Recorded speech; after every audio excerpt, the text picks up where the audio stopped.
Over the world, tinnitus is common in about 20% of the population. But do you see about every fifth person in your environment putting their head down and really only focusing on tinnitus?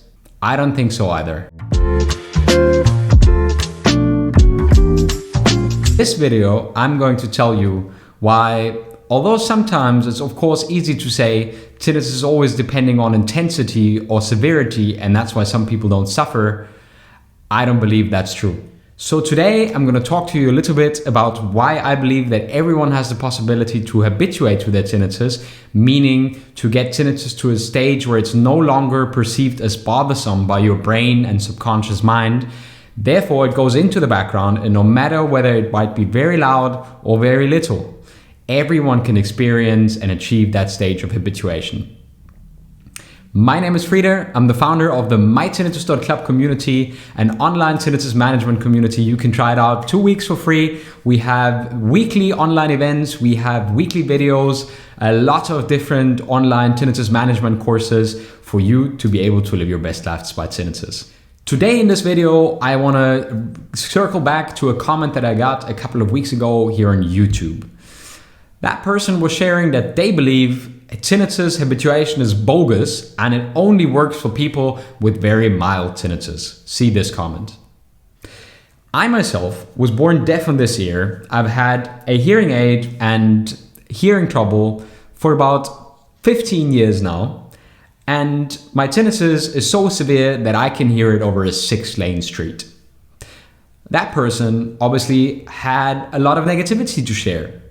Obviously, it was normal for them to say that this state, which I call habituation, which is the state where you experience your tinnitus while not being bothered by it, is seemingly only possible to be achieved by people who have very mild tinnitus.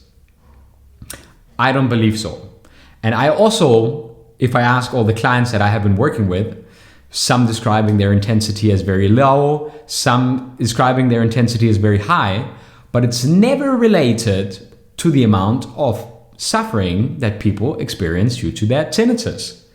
So the very first point I like to make in this video is that the intensity of tinnitus, the subjectively perceived loudness, because in most cases we cannot measure tinnitus objectively, only subjectively is what you experience, and it's the value that you attribute to it. And that also plays a huge role in whether or not you will be able to habituate your tinnitus. So the very first point is that loudness and intensity plus suffering are not always the same. And I'm telling you why. Do you ever think that there might be certain groups of people where they might be much more frequent in experiencing tinnitus, but they have a different way to relate to tinnitus, and therefore tinnitus for them is relatively normal. Therefore, these people are much easier habituated and often are not that bothered by the tinnitus. Think about people who work on construction sites, right?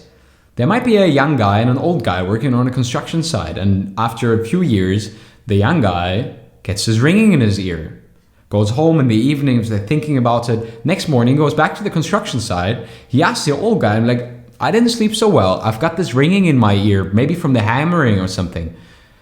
And then the old guy says to him, like, I've had that for a couple of decades. Stop noticing it at some point. Don't worry about it. And then a few other of these guys turn in, right? So it's the way that person started relating to their tinnitus that drove them to ascribe no meaning to their tinnitus. Ergo, their mind and subconscious mind did not start to always react in fight or flight towards the tinnitus of that person. Conversely, I might spin a second story here, if I may. Person A starts perceiving tinnitus, goes to the doctor. Doctor says, tinnitus, little bit of hearing loss, don't worry about it.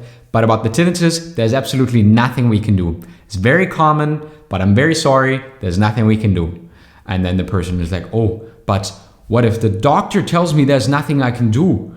What? You know, we are conditioned in the way that if the doctor says there's nothing we can do, that's very bad news. Then the next thing is person A might be going onto Google They might be researching tinnitus. They might be going into some online forums. They might read how somebody has literally, unfortunately, killed themselves, seemingly only because of tinnitus. My idea is, and some people will discuss this controversially, that there's never only one thing going on in your life. There might be many issues apart from the tinnitus that might be triggering stress, that might be triggering difficulty. Even without the tinnitus, you have all these things. Life is never 100% easy. That's what it is. So if we think about the tinnitus as an isolated thing driving someone absolutely mad, then I would come to judge again. But I don't want to go too close to that, and I can't speak of very individual cases. But you get what I mean. Because point number 2 I'm making is however you started experiencing tinnitus will definitely have a large part to play in whether you're able to habituate and relate to your tinnitus, in which it is not that dangerous, and say to your brain, okay, it's just that thing. Someone else has told me on the construction side it's absolutely normal to experience that. Don't worry about it. Or if the person, in the case with a doctor and the example with the Googling, the forums and all the accumulated anxiety, do you think that person who maybe had a terrible time with their tinnitus, do you think 6 months later when they're habituated, they go back into the forum to delete their comment? Unfortunately not. So all this herd mentality, fueling the anxiety, driving the emotion and the awareness of their tinnitus, making it worse, making you very concentrated on your tinnitus, is keeping you from habituating. Why? And this is the third point I want to make today for why some people cannot habituate. Our brain is geared for survival and not for happiness. So when your brain perceives there to be a problem, it always comes back to the problem in order to try to solve it. That's what we do as humans. When we run out of food, we go and forage, we go and hunt. When we have a problem, we go back to the place where we had the problem. We try to solve the problem. When that one person who's relating to your tinnitus in the construction site as something that everyone else on this construction site is dealing with, and no one really has an issue with that, they're fine and habituated after a while.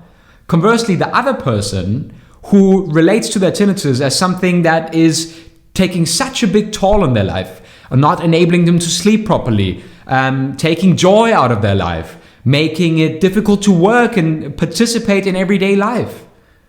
Of course, that person will perceive tinnitus as a problem, constantly go into fight and flight, and really be anxious about that tinnitus. Therefore, the problem solution mechanism keeps them back focused on their tinnitus. So the amount of awareness on the ears and the noise that they're experiencing might be subtle or high, the noise, but they're constantly focused on it. And that is what's getting in the way of the tinnitus habituation process. Now, I've talked about these different examples, and now I want to give you a very, very brief overview on why I believe that it is absolutely possible for everyone to reach that stage of habituation no matter where you're in right now. Because first of all, it is possible to break up that belief system. I know it is difficult, and I know it's difficult to accept that maybe you'll just have to live with it, but as soon as you reach the stage of habituation is in no place worse than not having tinnitus, because it doesn't bother you anymore.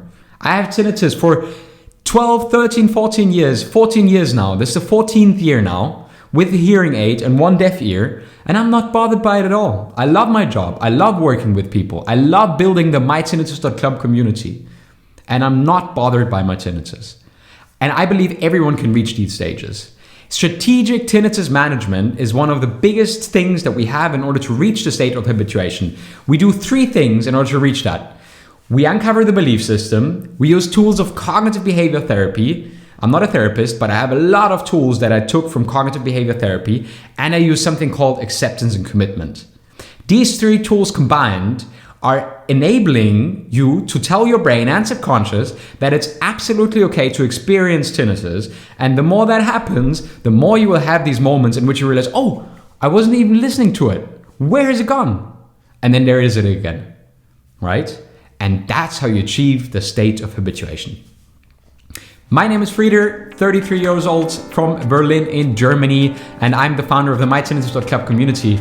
I would love to invite you for a 2 weeks free trial. If you simply go to www.mytinnitus.club, you can get a 2 weeks free trial to our lovely tinnitus community. We have frequent events with all the members in the community. We have online courses that you can take at your own time to exactly learn this framework of habituating to your tinnitus, to getting better with your tinnitus. And we've got a lot of events, positive podcasts coming up, etc. So keep out on the look for that.